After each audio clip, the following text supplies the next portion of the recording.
मैं आइए आज के स्पेशल वेबिनार जूम पर आप सभी का ग्रेट वेलकम करते हुए मैं अपनी बात और संचालन का कार्यक्रम शुरू करने से पूर्व मैं बुद्ध को नमन करते हुए तथा बहुजन समाज में जन्मे सभी संतों गुरुओं महापुरुषों को नमन करते आवाज हुए। क्लियर नहीं आ रही। आवाज क्लियर नहीं है? माइक बंद कर लीजिए ना अपना आप लोग।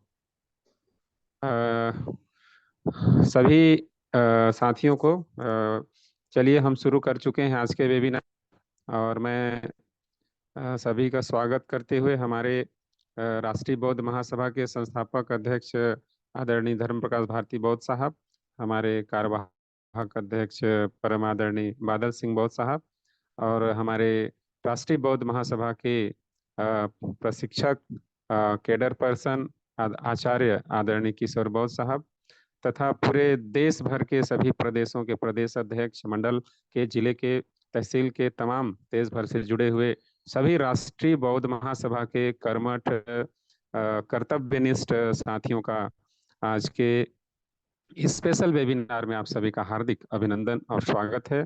सभी को पुनः मैत्रीपूर्ण नमो बुद्धाय जय भीम के साथ।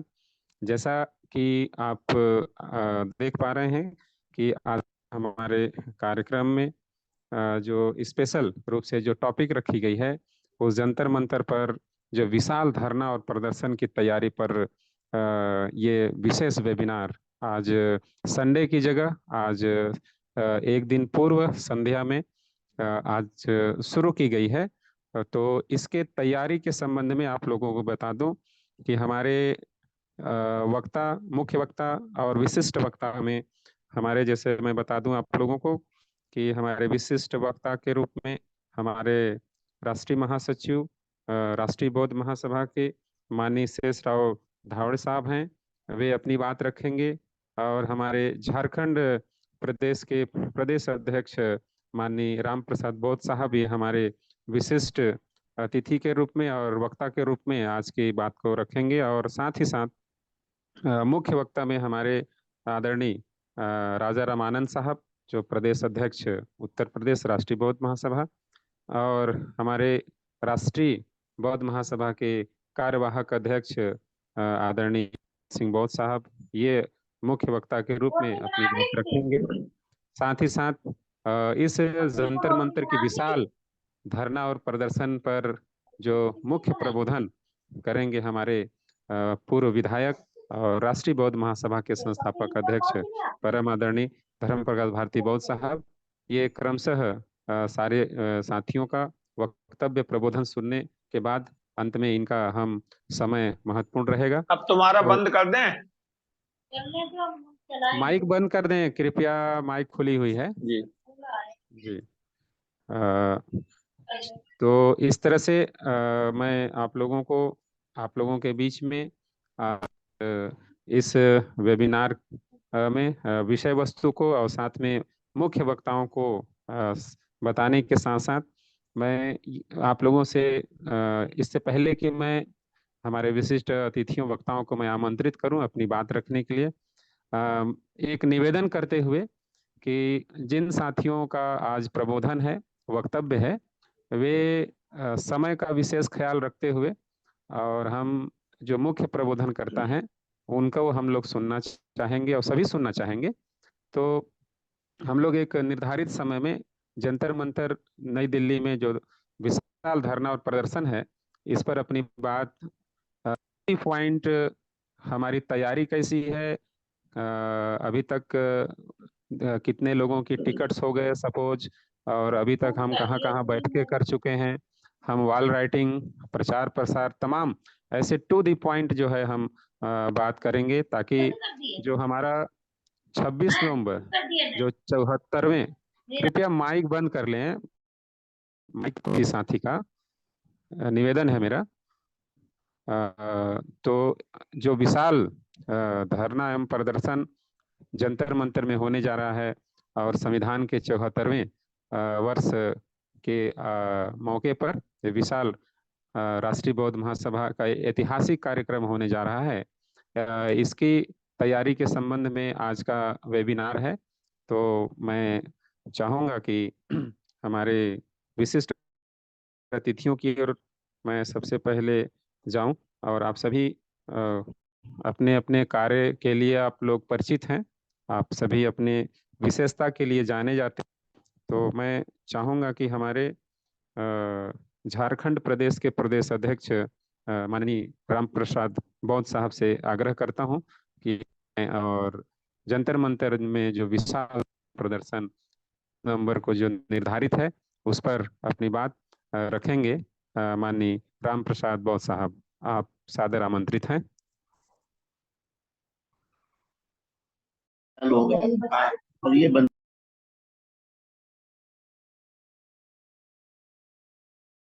अपना नंबर आता है ना, पर वो खोल देते।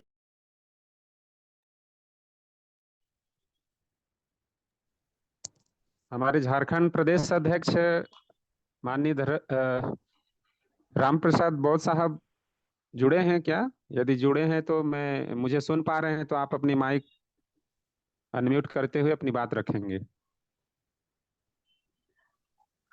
जी, हमारी आवाज आ रही है? यस यस सर, आ रही है आपकी आवाज। जी जी। हाँ तो जी, आज आइए।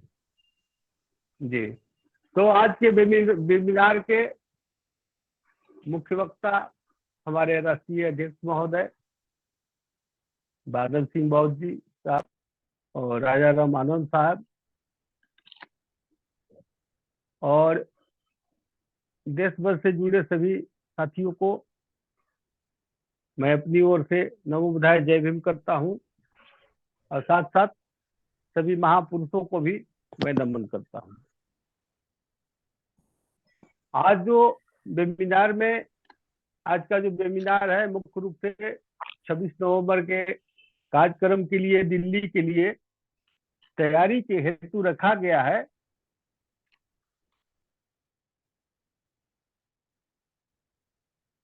तो मैं बता देना चाहता हूँ अपने झारखंड की ओर से कि मैं अपने झारखंड में अपना पूरा दमखम के साथ में लगा हूँ, और जो जिम्मेवारी दी गई है मैं भरसक प्रयास करता हूँ कि अक्षरशः मैं उसका पालन करूँ।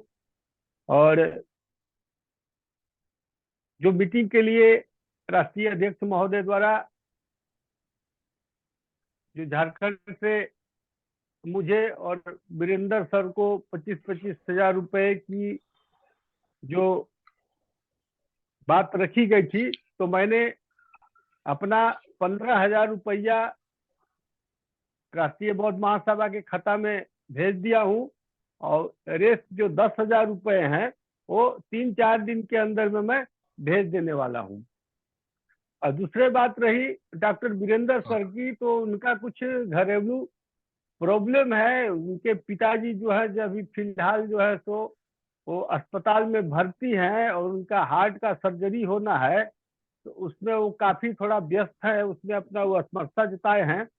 इसलिए बताए हैं कि भाई मेरी तरफ से आप राष्ट्रीय अध्यक्ष महोदय जी को सूचित कर दीजिएगा कि थोड़ा गंभीर स्थिति में हूँ, क्योंकि उनके जो पिताजी हैं काफी ओल्ड हो चुके हैं, 90+ उनका उम्र है, और उनको जो डॉक्टर है बता रहा है कि हार्ट सर्जरी का 12 लाख रुपया लगेगा। वो फिलहाल अभी हॉस्पिटल में भर्ती है, तो उसमें थोड़ा वो व्यस्त हैं।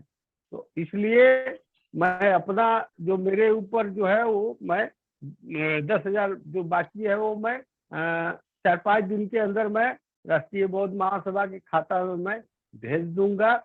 और शेष मैं ऐसे अपने पूरे झारखंड के साथियों को फंडिंग के लिए काम पर लगाया हुआ है। सबको मैंने अपनी तरफ से कर रहा हूं कि भाई ज्यादा से ज्यादा हम लोग को झारखंड से उस कार्यक्रम में मदद करनी है, और ज्यादा से ज्यादा लोग को हम लोग को लेके चलना है।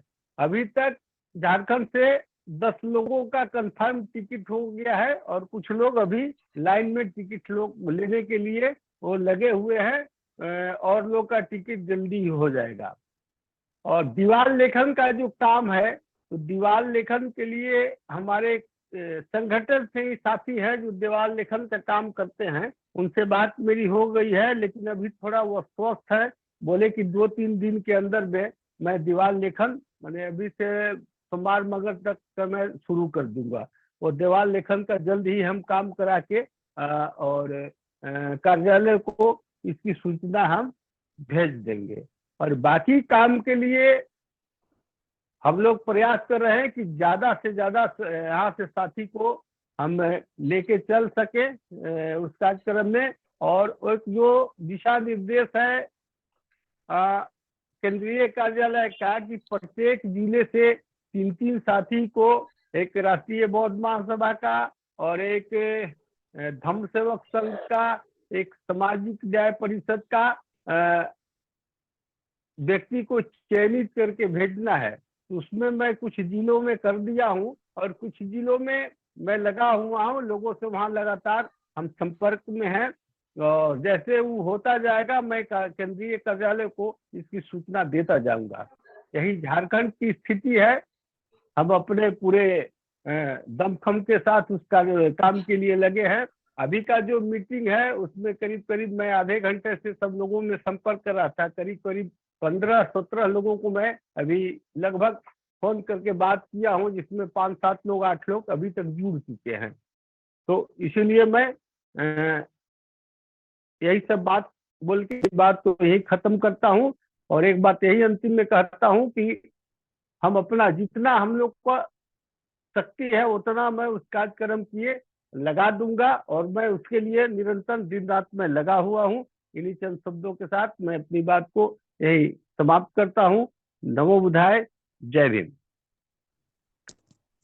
चलिए, बहुत बहुत साधुवाद। हमारे झारखंड प्रदेश अध्यक्ष राष्ट्रीय बौद्ध महासभा को हम सुन रहे थे, माननीय राम प्रसाद बौद्ध साहब।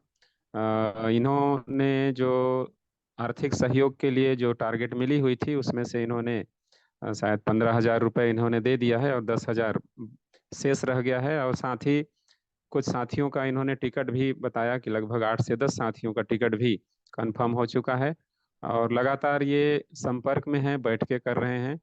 तो पूरी आशा है और उम्मीद भी है कि झारखंड प्रदेश से आपके नेतृत्व में इस विशाल धरना प्रदर्शन में जंतर मंतर नई दिल्ली में एक बड़े पैमाने पर झारखंड के प्रतिनिधि के रूप में लोग इस सामाजिक परिषद के रूप में, राष्ट्रीय बौद्ध महासभा के आह्वान के रूप में, जो 74वें संविधान दिवस के अवसर पर जो जंतर मंतर में आयोजित है, इस पर सबकी गरिमामय उपस्थिति होगी, ऐसी हम आशा करते हैं। और शेष चीजें हम अभी मार्गदर्शन के रूप में हमारे मुख्य प्रधानकर्ता जी को हम लोग सुनेंगे अंत में। तो चलिए, बहुत बहुत साधुवाद। आप सभी से पुनः आप अपील है, निवेदन है कि जिनको भी जो आर्थिक सहयोग का जो टारगेट मिला है उसके लिए हम बिल्कुल लग जाएं। और जो आप सभी तक रसीद भी, कूपन भी सहयोग के लिए पहुंच, तो उसका भी वितरण करते हुए हम लोग एक टीम भावना से टीम बना करके उस पर काम करें। तो इस तरह की चीजें हैं अपील के साथ। तो चलिए साथियों, समय को ध्यान में रखते हुए अगले विशिष्ट वक्ता के रूप में हमारे राष्ट्रीय महासचिव आदरणीय माननीय शेषराव धावड़े साहब हैं। मैं आपको सादर आमंत्रित करता हूं कि 26 नवंबर की तैयारी के संबंध में आप अपनी बात रखेंगे। आदरणीय धावड़े साहब, आप सादर आमंत्रित हैं अपनी बात रखने हैं। तो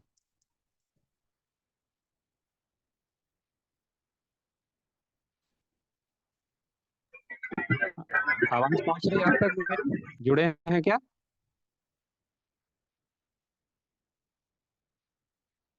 माननीय शेषराव धावड़े साहब,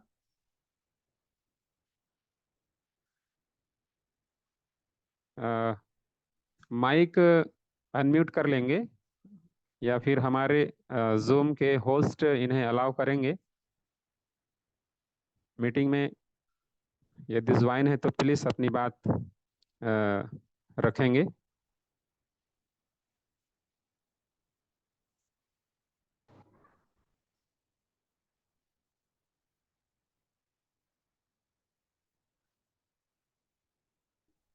शायद उन तक मेरी आवाज नहीं पहुंच रही है या फिर ज्वाइन नहीं हुए हैं। तो साथियों, मैं आप लोगों के बीच में बहुत ही कम चीजें, जैसे कि मैं आप लोगों को बताऊं कि आखिर इस विशाल धरना और प्रदर्शन की जरूरत क्यों है, और विशाल धरना प्रदर्शन की जरूरत राष्ट्रीय बौद्ध महासभा ने क्यों महसूस की। तो आप सभी इस बात से परिचित हैं कि मात्र अभी 73 वर्ष हुए हमारे भारत के संविधान को लागू हुए, और इस 73 सालों में आप देखेंगे तो इस देश में जो पूंजीवाद है, इनकी जो जड़ें हैं इतनी मजबूत हो जा रही हैं कि ये पूरे भारतीय संविधान को, पूरे लोकतंत्र को ये खत्म करने की ओर लगे हुए हैं। इस पर जो अभी संविधान विरोधी जो सरकारें हैं, जो संविधान को कहीं ना कहीं अप्रत्यक्ष रूप से समाप्त करने की ओर लगे हुए हैं, तो इस बात को ध्यान में रखते हुए कि भारत के संविधान को जिस प्रकार बाबा साहब अम्बेडकर ने अपने जीवन के संघर्षों में 40 साल से ऊपर का संघर्ष लगा करके जब उन्हें मौका मिला, तो इस देश के दबे कुचले, शोषित, पीड़ित, वंचित इस बहुजन समाज को हक दिलाने के लिए, अधिकार दिलाने के लिए, न्याय दिलाने के लिए भारत के संविधान में प्रावधान किए।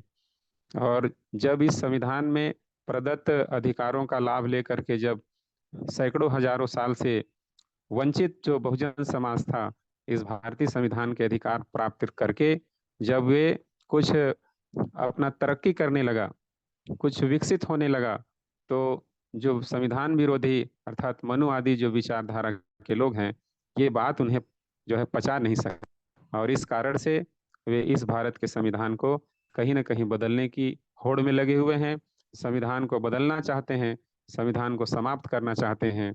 इसलिए भारतीय पूरे भारत में और राष्ट्रीय बौद्ध महासभा ने इस बात को महसूस किया, और पूरे देश भर में संगठन के बीच में इस विशेष उद्देश्य को कि संविधान यदि जिंदा है तो बाबा साहब जिंदा हैं, तो हमें बाबा साहब को जीवित रखना है, अर्थात संविधान को जीवित रखना है।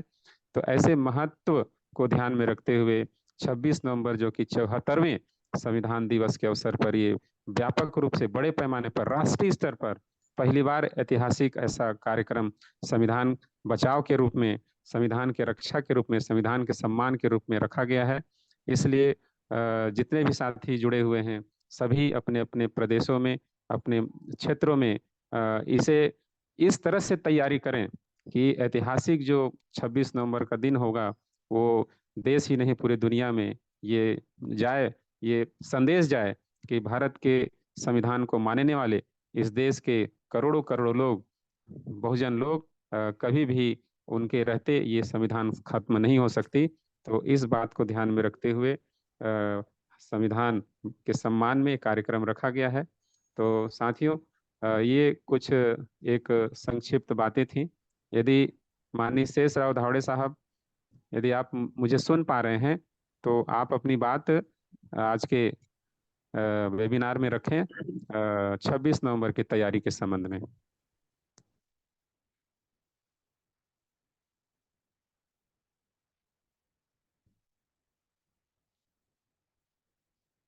होस्ट कृपया ध्यान देंगे, यदि जुड़े हैं तो मुझे हिंट करेंगे ताकि मैं अगले वक्ता को फिर आमंत्रित कर सकूंगा।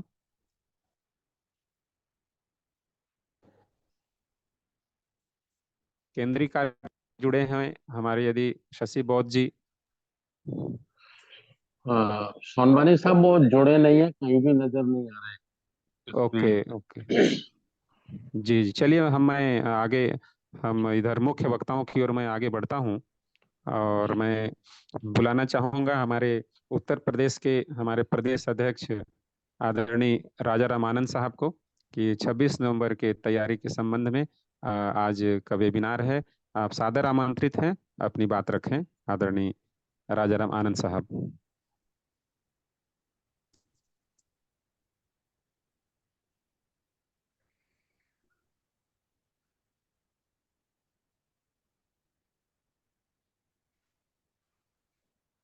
प्रदेश अध्यक्ष आदरणीय जुड़े हैं क्या?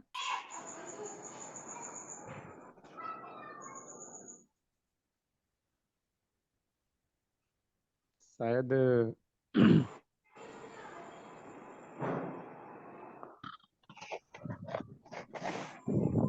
चलिए, ज्यादा समय नहीं लेंगे, शायद नहीं सुन पा रहे हैं या जुड़े नहीं हैं, ऐसी होना हो सकती है। मान्य राजाराम साहब तो जुड़े हैं। राजाराम आनंद साहब तो जुड़े हैं। अच्छा, तो निवेदन है, यदि आप मुझे सुन पा रहे हैं तो कृपया आप अपनी बात रखेंगे। आदरणीय राजाराम आनंद साहब, माइक अनम्यूट करेंगे, यदि होस्ट देखें तो अलाउ करेंगे उन्हें।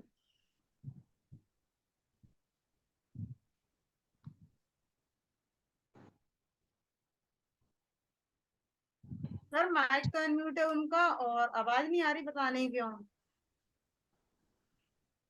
ओके। उसमें मोबाइल में तो बंद नहीं है आवाज, कहीं मोबाइल में बंद हो, मोबाइल में खोल लीजिए वॉल्यूम फुल। बाबूजी मोबाइल में चेक कर लो, मोबाइल में तो नहीं वॉल्यूम बंद है आपका।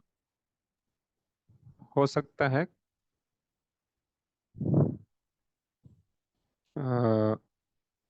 कोई टेक्निकल इशू हो सकता है शायद उनके मोबाइल में। यदि कोशिश कर रहे हैं। हाँ,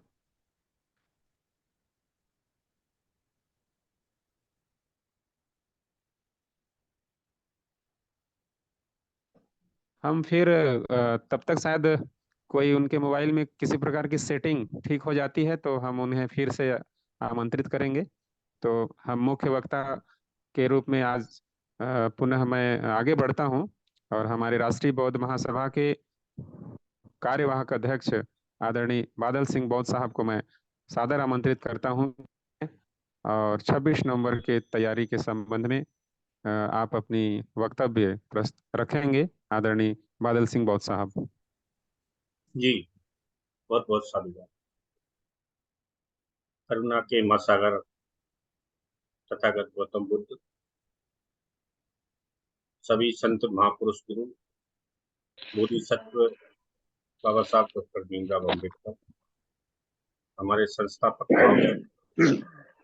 आचार्य जी, सभी महासचिवगण, सचिवगण, प्रदेश के संयोजकगण और उपस्थित सभी आदरणीयों को सदर नमो बुद्धाय जय।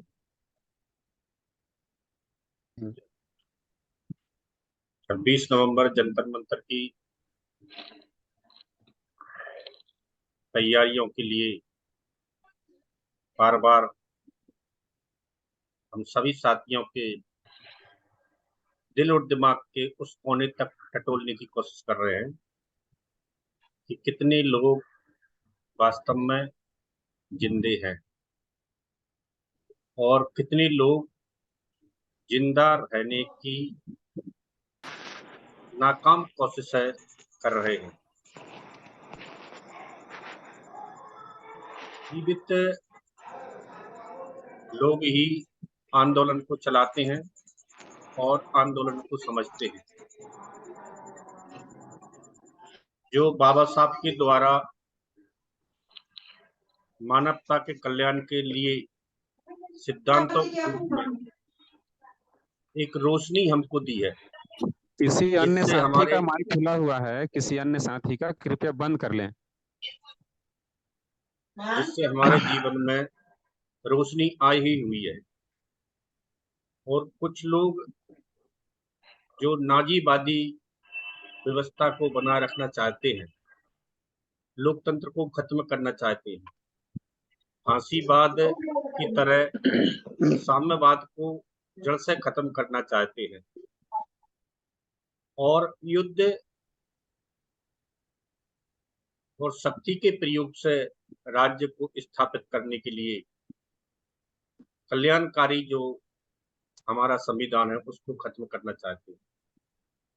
उसको समझने के लिए जो साथी समर्पित हैं वह पूर्ण भाव से लगे हुए हैं और जो साथी अभी नहीं समझ पाए हैं उन तक पहुंचने की हम प्रयास कर रहे हैं। हमारे माननीय संस्थापक जी द्वारा जो निर्णय लिए गए उनकी तैयारियों के लिए जो हमें व्यक्तिगत तौर से निर्देशित किए गए हैं, उन निर्देशों को प्रदेश के सभी साथी, सभी प्रदेशों के सभी साथी जिस तरीके से कार्य को अंजाम देना था, वो अंजाम की ओर अभी जा नहीं रहे। ये कार्य कोई छोटा मोटा नहीं है और सामान्य व्यक्ति इस कार्य को चला नहीं सकते। इतिहास आपके इन कार्यों को आगे सजो कर रखेगा।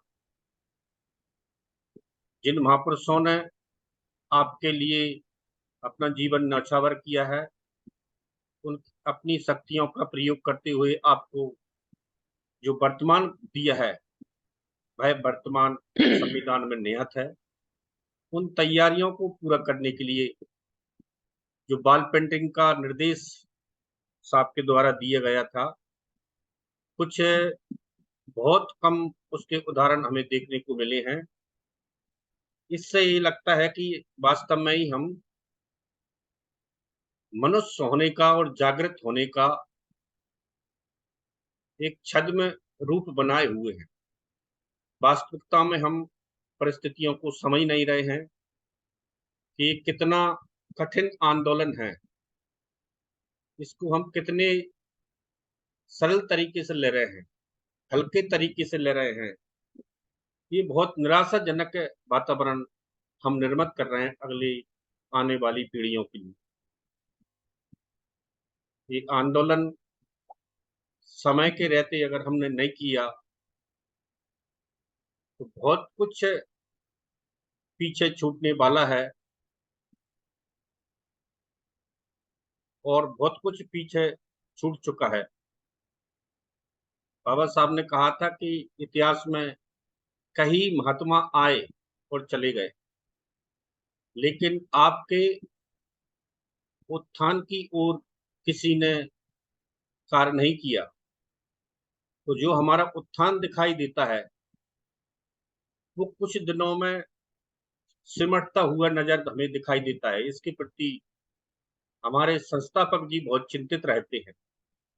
इकबाल साहब का एक छोटा सा शेर है, जान दी ही दी हुई उसकी थी, जान दी हुई उसकी थी, हक तो ये है कि हक अभी अदा नहीं हुआ है।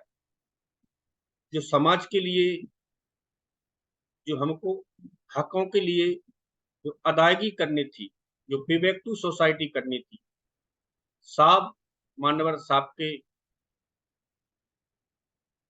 देश में हमारे प्रति क्या कार्य होने चाहिए थे, उनको बहुत अच्छी तरीके से जानते हैं, हम नहीं जानते हैं। तो उनके अनुसार हमको कार्य करना है। पेंटिंग का कार्य जो साहब ने बताया था वो हम पूरा नहीं कर पाए, और जो आर्थिक सहयोग महत्वपूर्ण था वो आर्थिक सहयोग भी उस दशा की ओर हम नहीं पहुंच पाए जो वर्तमान में हो जानी चाहिए थी। कुछ साथियों ने तत्काल दिया है, भाई धन्यवाद के पात्र हैं, और कुछ साथियों के द्वारा कुछ आंशिक रूप से प्रदान किया गया है। वो साथी भी अपना समय रहते पूरा टारगेट करेंगे। मध्य प्रदेश में कुछ जिलों में वॉल पेंटिंग हुई है और बाकी में अभी शेष है। उत्तर प्रदेश में अभी ज्यादा दिखाई हमें नहीं दी। छत्तीसगढ़, उड़ीसा, मुंबई, महाराष्ट्र और अन्य राज्यों में हमें अभी पेंटिंग के एक भी नमूने राष्ट्रीय कार्यालय को प्राप्त नहीं हुए। इससे ये लगता है कि अभी हम साहब के द्वारा दिए गए निर्देशों को भली भांति नहीं समझ रहे हैं। तो आप सभी से निवेदन है, 26 नवंबर के लिए जो तैयारियां आपको दी हुई हैं, अभी अक्टूबर का पूरा माह है, तो आप दीवार पर इसका लेखन करवाएं और पैम्पलेट जो आपको केंद्र के द्वारा भेजे गए हैं, उन पैम्पलेट को प्रत्येक जन जन तक समूह के रूप में बांटें। और सहयोग राशि में इस बार आपको छूट दी है, कि जितनी राशि आप भरना चाहें भर सकते हैं। यथा योग्य व्यक्ति की सामर्थ्य के अनुसार वो राशि भर के प्रत्येक घर तक जाएं, कोई भी घर न छोड़ें। कहीं से आपको निराशा भी मिलेगी, कहीं से आपको उम्मीद से ज्यादा आर्थिक सहयोग भी मिलेगी। आर्थिक सहयोग और प्रत्येक घर तक ये पर्चा पहुंचाना बहुत अनिवार्य है। प्रत्येक घर तक ये पर्चा जब पहुंचना बहुत जरूरी है। कुछ केंद्र के द्वारा प्राप्त हुए उनको आप भिजाइए और कुछ उनके अनुसार अपने राज्य के भी छपवा लीजिए, अपने संभाग के भी छपवा लीजिए। ये बात साफ बार बार बोल चुके हैं और बता भी चुके हैं वो कि पहले पर्चा, फिर खर्चा, फिर चर्चा, फिर चर्चा और फिर खर्चा, इन पे हमें चर्चा करना है। ये अभी हम चर्चा कर रहे हैं, खर्चा कितना होगा उसके लिए हम अभी सहयोग बहुत कम जुटा पा रहे हैं। तो ये 3 बिंदु साहब के द्वारा जो महत्वपूर्ण बताए जाते हैं हर बार, अभी तक किसी ने ये भी नहीं कहा कि मेरे राज्य से एक बस बुक कर ली गई है या इतनी लोग आने वाले हैं। ये जानकारी भी बहुत अनिवार्य है, क्योंकि हम वहाँ पूरे देश से बाबा साहब के आंदोलन को और संविधान को बचाने के लिए संवैधानिक तरीके से उपस्थित होना फिक्स किया है हम साहब ने, उसके अनुसार हमको वहां पहुंचना बहुत जरूरी है। तो इसकी तैयारियां हम अपने अपने राज्यों में करें और शीघ्र वॉल पेंटिंग, पर्चा और सहयोग की राशि केंद्रीय कार्यालय तक पहुंचाएं और प्रत्येक दिन अभी रसीदें काटना प्रारंभ नहीं किया है, उसको प्रारंभ करें और रसीदों के आधार पर जितनी राशि आपके यहाँ होती जाए उसी राशि को आप केंद्रीय कार्यालय के खाते में जमा करते जाएं। और पेंटिंग कराना बहुत जरूरी अनिवार्य कार्य है, इसको कराएं। मैं आपको सिर्फ सूखी सलाह नहीं दे रहा, मैंने भी अपने जहाँ मैं रहता हूँ बड़ी बड़ी 5 दीवारें मैंने 1-1 हजार की बनाई हुई, 15x5, 15x4, 12x4 ऐसी दीवारें मैंने पक्के पेंट से, वॉल पेंट से बनवाई हुई है। उसके नमूने भी केंद्रीय कार्यालय द्वारा भेजे गए हैं। सतना में मध्य प्रदेश में बनी हुई है, जबलपुर में बनवाई है और रीवा में बनी हुई है। ग्वालियर में अभी बनना शेष है, वहां का थोड़ा अलग क्लाइमेक्स चेंज होता है ग्वालियर का। ये सिटी, बड़ी बड़ी सिटी के क्लाइमेक्स अलग अलग तरीके से माहौल चेंज होते हैं, तो वहाँ पेंटिंग करना थोड़ा कठिन कार्य होता है। आप सभी से निवेदन है, तैयारियों के लिए ये 3 काम बहुत महत्वपूर्ण है।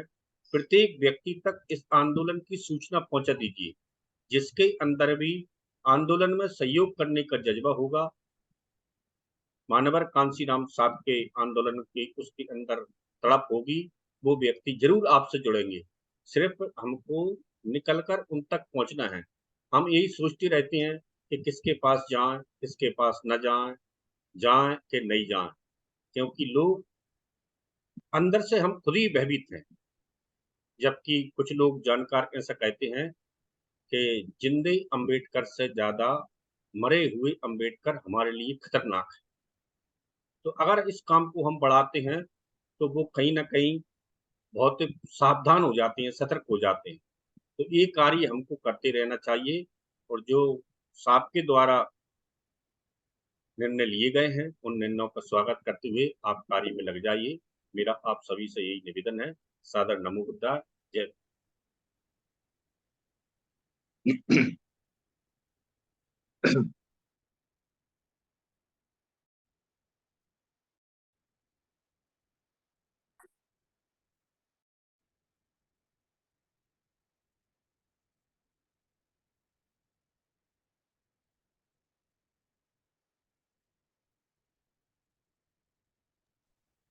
चलिए, बहुत बहुत साधुवाद। चलिए, मेरा माइक अनम्यूट हो गया था। अभी हमने मेरी अपने आवाज आ रही है क्या संबानी जी? आवाज आ रही है जी मेरी? जी जी साहब, आपकी आवाज आ रही है ना? बस मैं आपको ही आमंत्रित करने वाला था, आपको देख लिया था, आप जुड़ चुके हैं। तो अभी हम राष्ट्रीय बौद्ध महासभा के अपने कार्यवाहक अध्यक्ष जी को सुन रहे थे कि साहब के निर्देशों के साथ साथ अभी तक हमारे अंदर शायद वो लगन, वो जुनून अभी नहीं आ पाया है, जिसके कारण से कई प्रदेशों में मतलब जो सूचना दी जा रही है, जो कार्यक्रम करने को कहे जा रहे हैं, शायद अभी तक हम नहीं कर पाए हैं। वो बहुत सारे महत्वपूर्ण बिंदुओं पर उन्होंने फोकस किया। तो चलिए, बहुत बहुत साधुवाद। मुझे लगता है कि सभी साथियों ने बारीकी से इस चीज़ को सुना समझा है और अमल करेंगे अब से। तो हमारे बीच में हमारे अ, उत्तर प्रदेश प्रदेश अध्यक्ष आदरणीय राजा राम आनंद साहब भी आ चुके हैं। तो मैं आपको सादर आमंत्रित करता हूं कि आप आएं और तैयारी संबंध में अपनी बात रखेंगे। आदरणीय राजा राम आनंद साहब।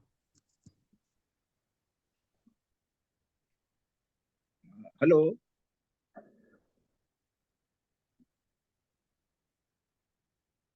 हेलो। जी भाई। जी। हाँ। अच्छा, ऑडिबल। Thank you. हाँ, थैंक यू संचालक जी। हालांकि जुड़ा हुआ तो मैं शुरू से ही था। पीछे बीच में पता नहीं कैसे आवाज नहीं पहुंच रही थी आप तक। आप लोगों की तो आवाज आ रही थी मेरे पास। तो मैं आज अपनी इस ऑनलाइन मीट में बात रखने से पहले अपने सभी संतों को, गुरुओं को, महापुरुषों को, जिन्होंने अपने जीवन का एक एक क्षण हमारे समाज को अपने पैरों पर खड़ा करने के लिए लगाया, उन सभी को नमन करता हूँ, स्मरण करता हूँ। साथ ही साथ आज इस मीटिंग में मुख्य अतिथि की हैसियत से उपस्थित हमारे राष्ट्रीय बौद्ध महासभा के फाउंडिंग प्रेसिडेंट माननीय धर्म प्रकाश भारती बौद्ध जी और एक्टिंग प्रेसिडेंट माननीय बादल सिंह बौद्ध जी, भिन्न भिन्न प्रदेशों के राष्ट्रीय बौद्ध महासभा के अध्यक्षगण, संयोजक और राष्ट्रीय बौद्ध महासभा के राष्ट्रीय महासचिवगण और सभी जिम्मेदार साथियों को, जिसमें काफी अच्छी संख्या में हमारे उत्तर प्रदेश के साथी भी मैं देख रहा हूँ जुड़े हुए हैं, मैं सभी को अभिवादन करता हूँ। और साथ ही आज का जो इस ऑनलाइन मीटिंग में हमारा इशू है, विषय है चर्चा के लिए, मैं उस पर 2 मिनट आप लोगों का ध्यान आकर्षित करना चाहूंगा। बाद में मैं अपनी रिपोर्ट भी रखूंगा। मैं ये कहना चाहता हूं कि हम साथियों का ये कंसेप्ट क्लियर होना चाहिए कि आखिर राष्ट्रीय बौद्ध महासभा, जो अभी तक बहुत ही साइलेंट मूड में काफी लंबे अरसे से अपना जो समाज में जो सामाजिक वैल्यूज हैं, जो सांस्कृतिक वैल्यूज हैं, उनके लिए संघर्षरत थी। बहुत ही साइलेंट मूड में अपना काम करती रही है और उसका लक्ष्य था कि समाज को हमें आडंबर मुक्त बनाना है, आदर्श समाज बनाना है और अपनी संस्कृति को, जो श्रमण संस्कृति है, उसको संबल देना है, उसको शक्तिशाली बनाना है। लेकिन जो 26 नवंबर को दिल्ली के संसद भवन के नजदीक जंतर मंतर जहां धरना दिया जाता है, वहां पर उसे ओपनली राष्ट्रीय बौद्ध महासभा को ये कार्यक्रम क्यों लेना पड़ा है, तो इसको हमें समझना बहुत जरूरी है। क्योंकि राष्ट्रीय बौद्ध महासभा ओपनली एजुटेशनल कोई काम नहीं कर रही थी, लेकिन क्योंकि आज इस देश के सामने जो भारतीय लोकतंत्र है और भारतीय संविधान है, ये दोनों ही बहुत ही जबरदस्त खतरे में है। और इसके लिए राष्ट्रीय बौद्ध महासभा और उसके साथीगण ही नहीं, बल्कि दूसरे लोग भी, देशवासी और भी बहुत सारे लोग हैं। और अगर मैं ये कहूं कि पूरे देश भर में एक हाहाकार मचा हुआ है, और खास करके जब 28 मई को उस नए संसद के बिल्डिंग में सिंगोल नाम का जो आडंबर हुआ, तो उसके बाद तो पूरा देश का किसान हो, चाहे मजदूर हो, चाहे कर्मचारी हो, चाहे व्यापारी हो, चाहे युवा हो चाहे बेरोजगार हो, हर आदमी बहुत ही ज्यादा इसमें विचलित उसने कर दिया है कि आखिर इस देश के अंदर अब लोकतंत्र रहेगा या नहीं रहेगा, संविधान का कितना क्या होने वाला है।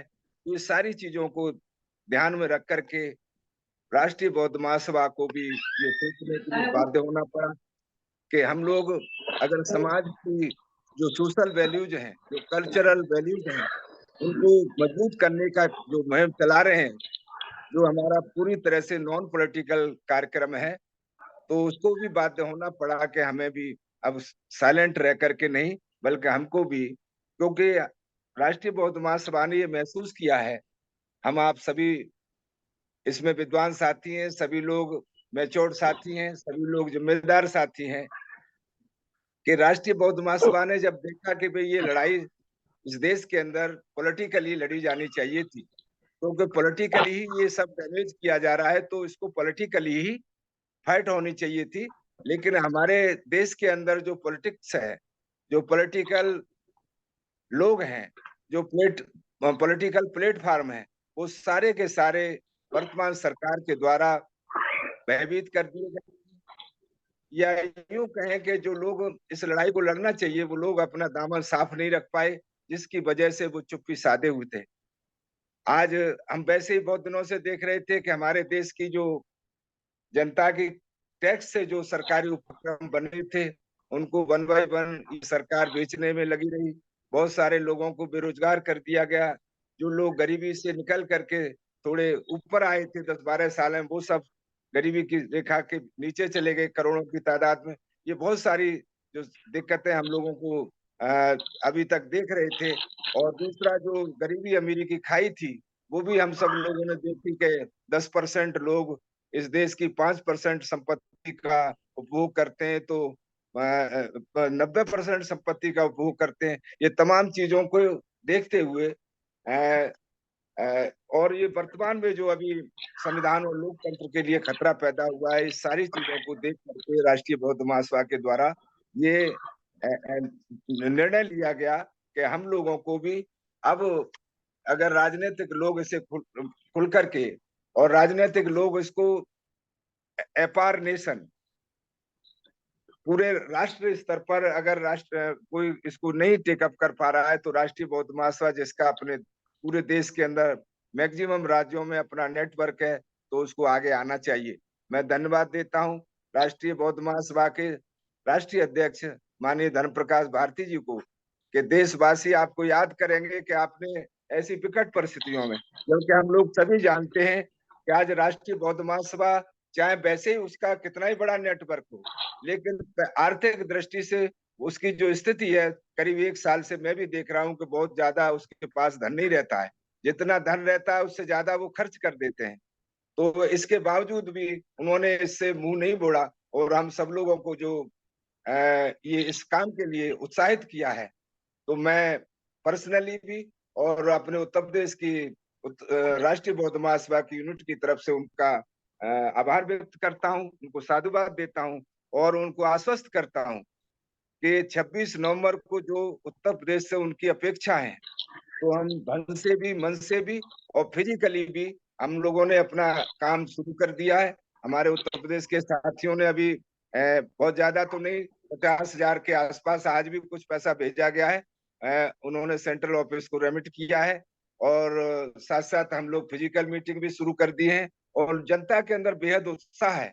मैं अभी खुद अभी सैटरडे में, आज सैटरडे फ्राइडे में हम लोग एक गांव में मीटिंग करने गए, तो काफी लेट थे, रात हो गई थी, करीब 7:30 बज रहे थे। इसके बावजूद भी वो लोग अपने फर्श बिछा करके बैठे हुए थे, और हम लोगों की बातें सुनी उन्होंने 1-1.5 घंटे। उसके बाद तत्काल हम जो रसीद लेके गए थे वो रसीदें कटवाई, और हमको वादा किया कि हम यहाँ से गांव से, अपने से गांव के आसपास से एक बस पूरी भर करके दिल्ली जंतर मंतर पर लेके पहुंचेंगे। और बालराज सिंह के लिए भी हम लोगों ने काम शुरू कर दिया है। मैं जल्दी ही इसकी जो नमूना है वो आपके पास भेजने वाला था, लेकिन मैं चूंकि 27 तारीख की जो मीटिंग के लिए, जो संसदीय बोर्ड के लिए जो नाम थे, तो हमने करीब 18 आदमियों के नाम फाइनल कर लिए हैं, और बाकी नाम भी 25 जो उत्तर प्रदेश से होने वो आपको कल तक हम प्रोवाइड करेंगे। मैं अंत में ये बात कहते हुए, क्योंकि राष्ट्रीय अध्यक्ष जी हमें मार्गदर्शन देंगे, मैं कहते हुए कि बाबा साहब डॉक्टर अम्बेडकर ने 26 नवंबर 1949 को संविधान दिवस के दिन जब ये अंगीकार किया जा रहा था, तो तब ये कहा था कि जब हम 26 जनवरी 1950 को इस संविधान को लागू कर रहे होंगे, तब हम दोतरफा जिंदगी में, दोहरी जिंदगी में प्रवेश करने वाले हैं। हमको राजनीतिक तौर पर तो समानता मिल जाएगी, एक आदमी का एक वोट रहेगा, एक वोट की एक कीमत रहेगी, लेकिन सामाजिक और आर्थिक जीवन में हम गैर बराबरी के शिकार रहेंगे। तो आज हम ये देख रहे हैं। लेकिन इसके बाद और बाबा साहब ने ये भी कहा था कि अगर संविधान कितना भी अच्छा हो, अगर चलाने वालों की नीयत अच्छी नहीं है तो वो गलत साबित होगा, खराब साबित होगा। ये सारी चीजें आज हमारे सामने हैं। और एक तरह से जो देश का किसान है, मजदूर है, जो यहाँ का बेरोजगार है, युवा है, सारे लोगों के सामने ये बहुत ही महत्वपूर्ण एक समय है, जिस पर उसे गंभीरता के साथ सोचने की जरूरत है। और हम लोग निश्चित तौर पर ये जो 26 नवंबर को जंतर मंतर पर विशाल धरना प्रदर्शन होगा, उसमें ये दिखाने में सरकार को और राजनीतिक दलों को कि अगर आप लोग स्टैंड नहीं लेंगे तो जनता चुप नहीं बैठेगी। जनता ये जानती है कि उसकी भी कोई जिम्मेदारी है, और जो सरकार है उसको भी ये पता चल जाएगा कि इस देश के अंदर ऐसा भी कोई संगठन है जिसकी अप्रोच पूरे देश में है। क्योंकि अधिकांश सरकार में बैठे हुए लोगों को ये रहता है कि कोई ऐसा संगठन नहीं है जो पूरे देश में इस चीज को उनके खिलाफ खड़ा कर सके जनता को। तो हम ये इन मुद्दों को लेकर के, इस लक्ष्य को लेकर के जो 26 नवंबर को अपना जो कार्यक्रम लेने जा रहे हैं, वो निश्चित तौर पर हमारा एक कामयाब कार्यक्रम होगा। ये धरना और प्रदर्शन अब उसको और ज्यादा किस तरीके से अट्रैक्टिव और किस तरीके से इम्प्रेसिव बनाया जा सकता है, ये राष्ट्रीय कार्यकारिणी और राष्ट्रीय अध्यक्ष जी के ऊपर निर्भर करेगा। मैं यही बात कहते हुए और उनको आश्वस्त करते हुए कि हम लोग इस धरना प्रदर्शन से न केवल राष्ट्रीय बौद्ध महासभा और सामाजिक न्याय परिषद को मजबूत करेंगे, बल्कि जनता का नियंत्रण भी, कोई भी सरकार हो, कोई भी पार्टी हो, उस पर पहुंचाने में कामयाब होंगे। यही बात कहते हुए मैं अपनी बात को यहीं रोकना चाहूंगा। नमो बुद्धाय, जय भीम, जय संविधान। Thank you.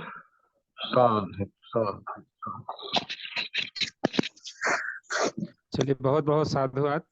हम यही अनुभवी और संगठन के साथ साथ सामाजिक आर्थिक रूप से, विशेष रूप से हम अभी आदरणीय आनंद साहब को सुन रहे थे, और काफ़ी अच्छी तैयारी उन्होंने उत्तर प्रदेश की बताया, और उन्होंने सामाजिक न्याय परिषद और तमाम साथियों का भी उन्होंने चुनाव कर लिया है, तो उनका भी सूची आपको उपलब्ध कराएंगे।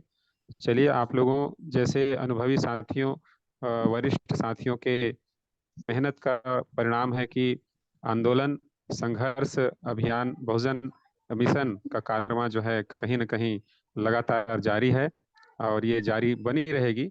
आप सभी की कर्मठता इस बात का प्रमाण प्रस्तुत करता है। तो साथियों, हम एक विशिष्ट साथी को आमंत्रित किए थे, शायद यदि आ गए हों तो मैं एक बार पुनः अवसर की ओर जा रहा हूं।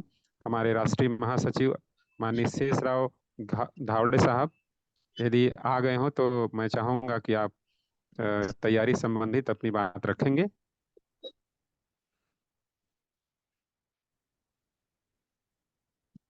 शशि जी कृपया बताएंगे यदि हैं तो, नहीं तो मैं अब सीधे हमारे मुख्य प्रबोधन के लिए आदरणीय संस्थापक अध्यक्ष महोदय को मैं आमंत्रित करूंगा। नहीं जुड़े हैं सर वो अभी। ओके ओके, चलिए, थैंक यू। तो चलिए, समय अधिकांश समय हम अपने मार्गदर्शक और राष्ट्रीय बौद्ध महासभा के इस मंच पर समय समय पर हम पूरे देशवासियों को संतों, गुरुओं, महापुरुषों के संघर्षों के साथ साथ उनके आदर्शों को बताने के साथ साथ अभी जो बड़े पैमाने पर दिल्ली के जंतर मंतर में 26 नवंबर को विशाल धरना एवं प्रदर्शन का जो आगाज हुआ है, उसको अंजाम तक पहुंचाने के लिए हमारे बीच में आदरणीय संस्थापक अध्यक्ष महोदय माननीय धर्म प्रकाश भारती बौद्ध साहब को मैं पूरे विनम्रता आदर के साथ सादर आमंत्रित करता हूं कि आप आएं और जुड़े हुए साथियों को मार्गदर्शन प्रदान करें। भारती साहब। महाकारुणिक तथागत गौतम बुद्ध, बोधिसत्व परम पूजनीय बाबा साहब डॉक्टर अम्बेडकर जी, बहुजन समाज में जन्मे सभी संत गुरुओं के चरणों में नमन करते हुए इस वर्ष से जुड़े हमारे सभी राष्ट्रीय बौद्ध महासभा के राष्ट्रीय कार्यकारिणी के सदस्य, प्रदेश कार्यकारिणी, जिला, संभाग के सभी साथियों को मेरा सादर नमोधाय जय भीम। मैं आज की इस वेबिनार में अपने आप को हमारे झारखंड प्रदेश के अध्यक्ष माननीय राम प्रसाद बौद्ध जी से, हमारे राष्ट्रीय कार्यकारी माननीय बादल सिंह बौद्ध साहब से, माननीय उत्तर प्रदेश के अध्यक्ष राजाराम आनंद साहब से जोड़ते हुए मात्र 5-7 मिनट का ही मैं समय लूंगा, ज्यादा समय नहीं लूंगा। मैं केवल ये निवेदन करना चाहता हूं कि जो हमारे जिम्मेवार साथियों ने आप सभी को निवेदन किया है कि देखिए, हमारी बात भारत के प्रत्येक व्यक्ति चाहिए, तो भारत के प्रत्येक नागरिक तक, प्रत्येक व्यक्ति तक बात पहुंचाने के जो संसाधन हैं, वर्तमान में जो संसाधन है वो है टीवी, टेलीविजन। दूसरा संसाधन है अखबार। तो ये टीवी चैनल, टेलीविजन, अखबार, ये तथागत गौतम बुद्ध, महात्मा ज्योतिराव फूले, साहू जी, बाबा साहब डॉक्टर अम्बेडकर, मान्यवर कांशीराम सहित जो हमारे 150 से ज्यादा संत गुरु हुए हैं, उनकी विचारधारा को ये सारे संसाधन दबाने की कोशिश करते हैं, उसको उभारने करते। और ये बात मैं नहीं कह रहा हूं, ये आप सब कहते हैं, आप सब इन बातों को जानते हैं। ये जानते हुए भी कि टीवी, टेलीविजन, चैनल, अखबार हमारी सत्य बात को, हमारे सोने जैसे पवित्र उद्देश्य को भी ये लोगों तक पहुंचाने में हमारा सहयोग नहीं करते, तो ये समस्या हमारे सामने ही नहीं है, ये समस्या मान्यवर काशीराम साहब के सामने भी थी। तो मान्यवर काशीराम साहब ने इस समस्या से संघर्ष करने के लिए और इस समस्या को समाधान करने के लिए उन्होंने 2 बातें निकाली, 2 चीजें उन्होंने खोजी कि भाई हम इस ब्राह्मणवादी मीडिया जो मानवतावादी विचारधारा का शोषण करता है, उसको करता है, उसका मुकाबला कैसे कर सकते हैं। तो मुकाबला करने के लिए मान्यवर काशीराम साहब ने 2 संसाधन उपलब्ध किए। 2 संसाधन क्या थे? पहला संसाधन उन्होंने जो उपलब्ध किया वो था वॉल पेंटिंग, दीवालों पर लिखना। ठीक है, टीवी, टेलीविजन, अखबार हमारी बात नहीं लिखेगा, तो हम अपनी बात अपनी दीवारों पर स्वयं लिखेंगे। हम अपनी बात को अपनी दीवारों पर स्वयं लिखेंगे और उसे लिखने से हम प्रचार प्रसार करेंगे और अपने महापुरुषों की विचारधारा को अपने लोगों तक पहुंचाएंगे। पहला संसाधन तो उन्होंने ये खोजा। दूसरा उन्होंने खोजा 2 पैर 2 पहिए, 2 पैर 2 पहिए, अर्थात 2 पैर कुदरत ने हमको दिए हैं और 2 पहिए हमारे साइकिल में लगाए हैं। साइकिल में लगाए हैं तो 2 पहिए 2 पैर का इस्तेमाल हम लोग करेंगे। तो साइकिलों की टोली बना बना के उन्होंने महापुरुषों की विचारधारा को गांव गांव तक, शहर शहर तक, मोहल्ले मोहल्ले तक पहुंचाने का काम किया। मैं ये बातें इसलिए कह रहा हूं कि हम अपने महापुरुषों पे माला पहनाते रहें, अगरबत्ती जलाते रहें और उनसे सीखें कुछ ना, व्यर्थ की बातें हैं, इसका कोई फायदा होने वाला नहीं। हमें हमारे महापुरुषों से सीखना चाहिए और सीख कर उन पर अमल करना चाहिए। अमल करके हमको उसी दिशा में उन्हीं संसाधनों का इस्तेमाल करते हुए अपने महापुरुषों की विचारधारा को बड़ी तेजी से आगे ले जाना चाहिए। तो उसी को हम लोग कर रहे हैं कि भाई जो वॉल पेंटिंग आपको 1 सितंबर से करनी थी, कहा यह गया और जितने भी जिम्मेवार साथी हैं, वो कम से कम अपने अपने शहर में 5-5, 10-10 दीवारें लिखाना शुरू कर दें। और एक दीवार जो आप पेंट करवा रहे हो ना, अच्छी से अच्छी दीवार लिखवाओगे, आपको अच्छी से अच्छी जगह मिल जाएगी। 500, 600, 700, 400 रुपए से ज्यादा का खर्चा नहीं है। 500 रुपए में बढ़िया दीवार आपकी लिख जाएगी। 5 रुपया स्क्वायर फुट, और अभी बाबूजी राजाराम आनंद जी तय किए मात्र 4 रुपया स्क्वायर फुट में पेंट से। तो ये आप लोग करवा सकते हैं, बड़े आराम से करवा सकते हैं। तो ये सब कर देना चाहिए। हमें अपने मान्यवर काशीराम साहब की सीख को अमल में लाना चाहिए। दूसरा, 2 पहिए अभी हम नहीं चला रहे, लेकिन उसके लिए जो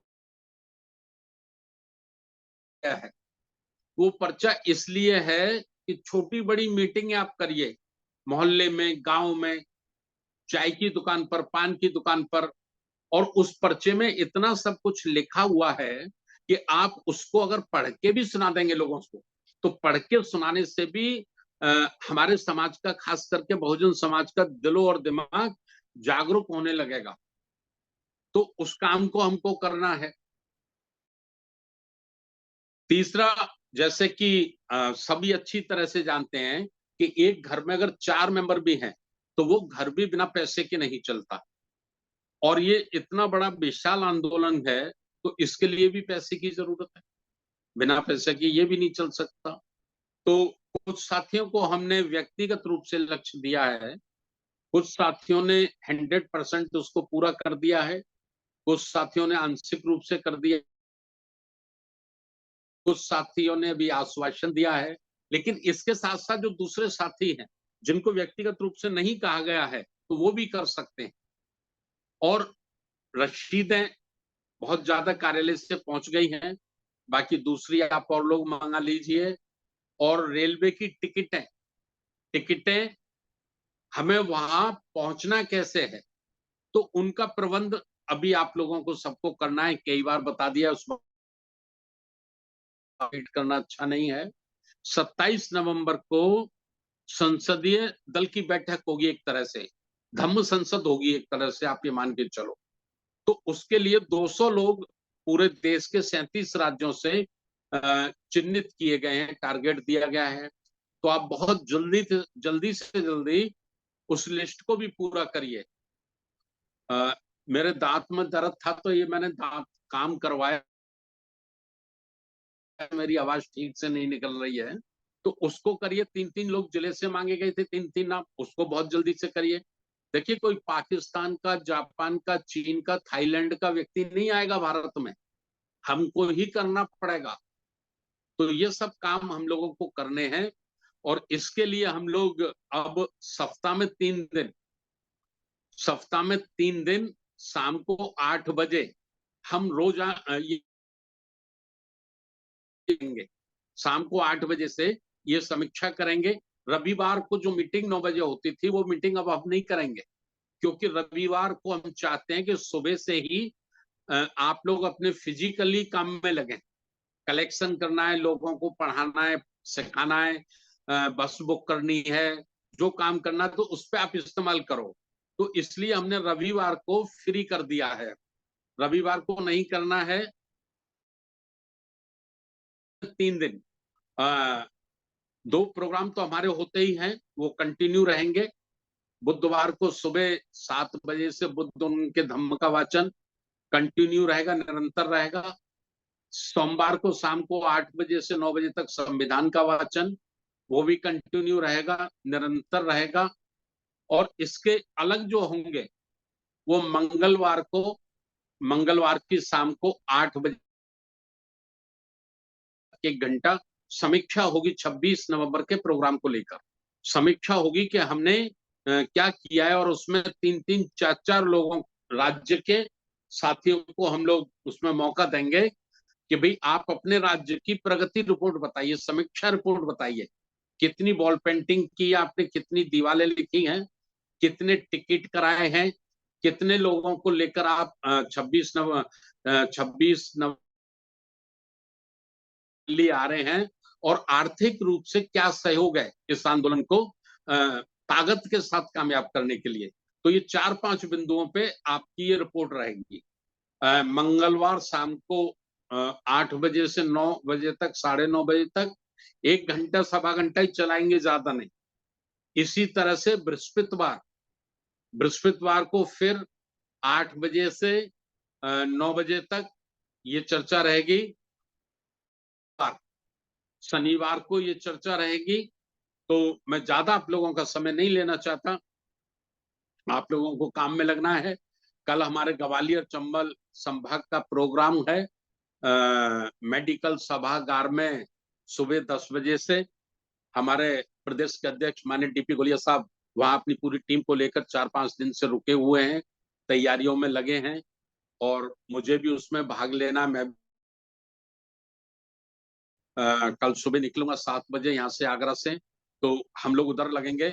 उन्हें एक बार फिर अपील ये करते हुए कि जो निवेदन किया गया है, समय रहते हुए आप उस पर अमल कर लीजिए। वाकई आप अपनी औलाद से प्यार करते हैं, वाकई आप अपने बच्चों से प्यार करते हैं, इस देश की आजादी से, संविधान से प्यार करते हैं, लोग करते हैं, वाकई प्यार करते हैं, तो थोड़ा मेहनत कर लीजिए, परिश्रम कर लीजिए, संघर्ष कर लीजिए। अभी गोली तोप चलाने के लिए नहीं कहा जा रहा, तलवार चलाने के लिए भी नहीं कहा जा रहा, अभी तो केवल मेहनत करने के लिए कहा जा रहा है। वाकई दिल लगा कि आप मेहनत कर लें तो ये निश्चित रूप से कितना बड़ा ये आंदोलन होगा 26 नवंबर का। जो कुछ लोग मन में सोच के बैठे हैं ना कि हम संविधान बदल देंगे, हम लोकतंत्र खत्म कर देंगे, हम 500 वर्ष पुरानी जो व्यवस्था थी, मनु स्मृति जैसी व्यवस्था थी, उसको ले आएंगे, ऐसा कुछ लोग मन में मंसूबा बना के बैठे हैं ना। मैं दिल के साथ कह रहा हूं, 26 नवंबर को आप लोग उन सबको ध्वस्त कर देंगे, उनको खत्म कर देंगे, उनको मजबूर कर देंगे कि वो ऐसी बातें अपने मन में ना सोचें।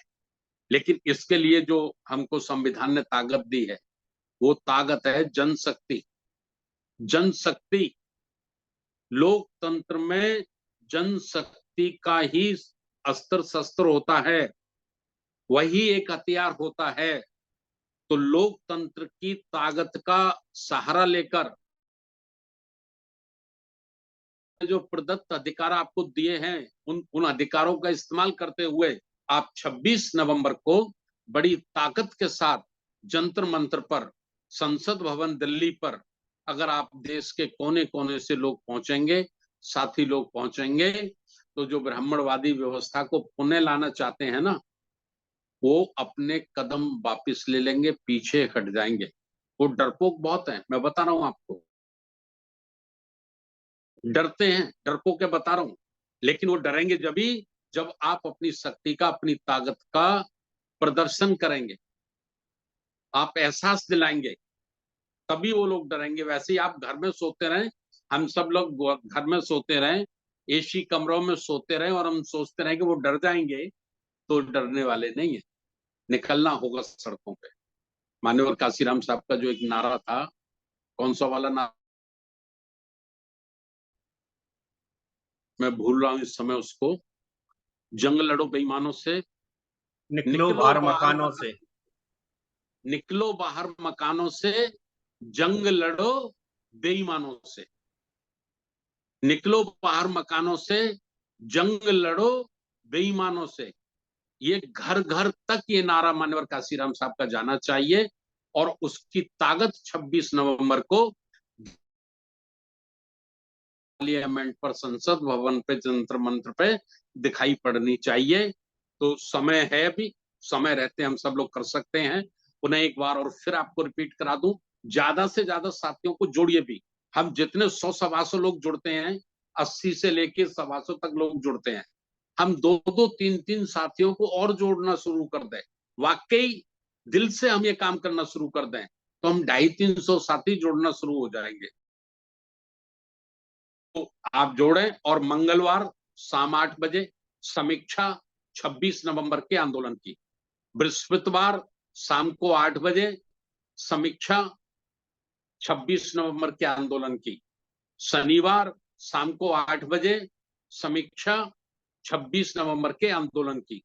कितनी बॉल पेंटिंग, कितनी टिकट, कितने लोग तैयार किए गए, कितनी बसें बुक कराई गई और सहयोग हम लोगों ने इकट्ठा किया है इस आंदोलन को सही रूप से कामयाब करने के लिए। ये मेरा निवेदन है। बहुत बहुत धन्यवाद। नमो बुद्धाय। जय भीम।